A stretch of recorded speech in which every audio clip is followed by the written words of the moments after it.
আমি মরহুমা বেগম খালেদা জিয়ার বড় সন্তান তারেক রহমান। আমি আজকে এখানে উপস্থিত সকল ভাইয়েরা এবং বোনেরা যারা উপস্থিত আছেন,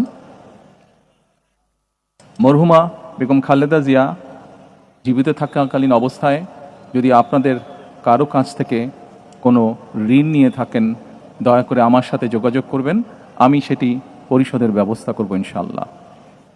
একই সাথে উনি জীবিত থাকাকালীন অবস্থায় ওনার কোনো ব্যবহারে, ওনার কোনো কথায় যদি কেউ আঘাত পেয়ে থাকেন, তাহলে মরহুমার পক্ষ থেকে আমি আপনাদের কাছে ক্ষমা প্রার্থী। দোয়া করবেন আল্লাহ তাআলা যাতে ওনাকে বেহেশত দান করেন। আসসালামু আলাইকুম। জন্য আমরা এসেছি, জানাজার জন্য দাঁড়িয়েছি, সালাতুল জানাজার নিয়ত করলাম। তৃতীয় তাকবীরের পর দোয়া, চতুর্থ তাকবীরের পর সালাম। কিছুক্ষণের মধ্যেই নামাজ শুরু হচ্ছে, আমরা প্রস্তুত হয়ে যাই।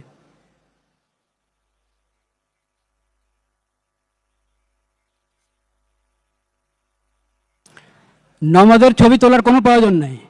নামাজের আবার ছবি হয় নাকি? এটা তো দোয়া, আল্লাহর দরবারে দোয়া করব।